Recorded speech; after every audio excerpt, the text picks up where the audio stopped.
السلام علیکم ورحمۃ اللہ وبرکاتہ۔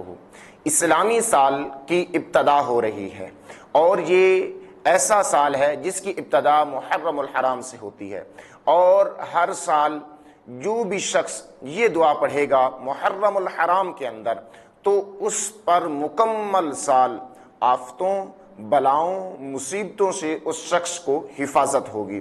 وہ دعا کون سی ہے وہ میں آپ کو دہرا دیتا ہوں، اور آپ نے اس کو نوٹ فرمانا ہے اور آپ نے اس کو ہو سکے تو یاد کر لینا ہے۔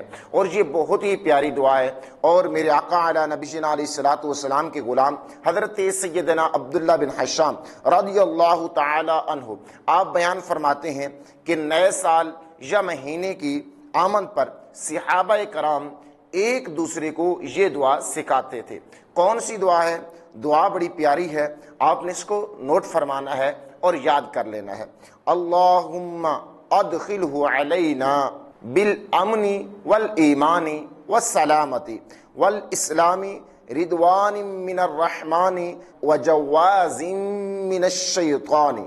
دوبارہ میں آپ کو بیان کر رہا ہوں، آپ نے اس کو نوٹ فرما لینا ہے۔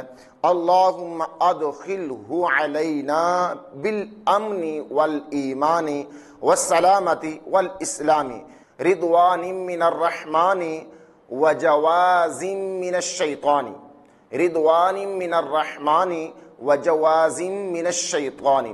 آپ نے اس کو یاد کر لینا ہے، جب بھی مہینے کی ابتدا ہو، سال کی ابتدا ہو تو آپ نے اس کو پڑھنا ہے۔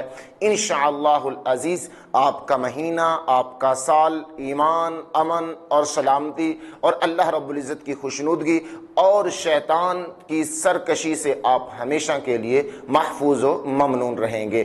اللہ رب العزت ہم سب کو عمل کی توفیق عطا فرمائے۔ السلام علیکم ورحمۃ اللہ۔